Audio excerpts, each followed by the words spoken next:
பட்ட மேற்படிப்பு முதலாம் ஆண்டு மாணவிக்கு பாலியல் தொல்லை கொடுத்த புகாரில் 2 மருத்துவர்களை பணி நீக்கம் செய்துள்ள விநாயகா மிஷன்ஸ் கிருபானந்த வாரியார் மருத்துவக் கல்லூரி மருத்துவமனை இதுதான்.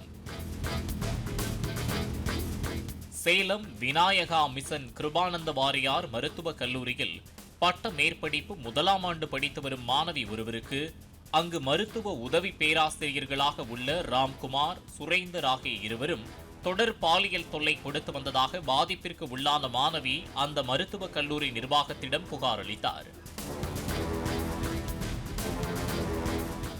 இதனால் மருத்துவ பேராசிரியரான பிரவீன் செல்வம் என்பவர் சம்பந்தப்பட்ட மாணவியிடம் மதிப்பெண்ணில் கை வைத்து விடுவோம் என்று மிரட்டி புகாரை வாபஸ் பெற வைக்க முயன்றதாகவும், விநாயகா மிஷன் நிர்வாகம் அந்த மாணவியின் பாலியல் புகார் மீது நடவடிக்கை மேற்கொள்ளாமல் மூடி மறைக்க முயன்றதாகவும் கூறப்படுகிறது.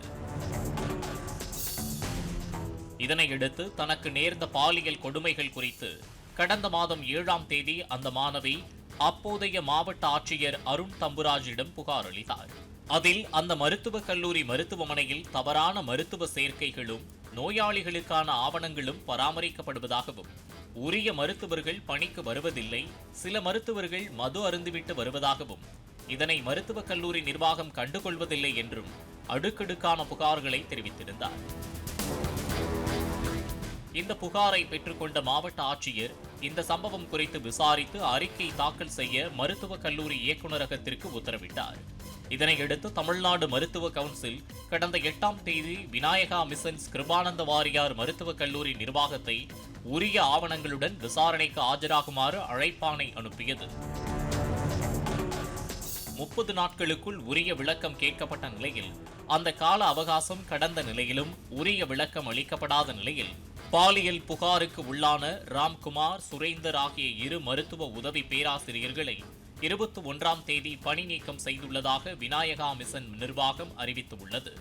இதனை தமிழ்நாடு மருத்துவ கவுன்சிலுக்கு அறிக்கையாக அளித்துள்ளது. இருந்தாலும் அந்த 2 மருத்துவர்கள் மட்டுமல்லாமல் புகார் தெரிவித்த மாணவியை மிரட்டிய மற்றொரு பேராசிரியர் பிரவீன் செல்வம் மீதும், மாணவியின் புகாரை முறையாக விசாரிக்காத கல்லூரி நிர்வாகம் மீதும் அகில இந்திய மருத்துவ கவுன்சில் உரிய நடவடிக்கை மேற்கொள்ள வேண்டும் என்ற கோரிக்கை எழுந்துள்ளது. பாலிமர் செய்திகளுக்காக சேலம் செய்தியாளர் ரமேஷ். மற்றும் ஆப் ஸ்டோரில் இருந்து பாலிமர் செயலியை QR கோடு மூலம் பதிவிறக்கம் செய்யுங்கள். செய்திகளை உடனுக்குடன் பெறுங்கள்.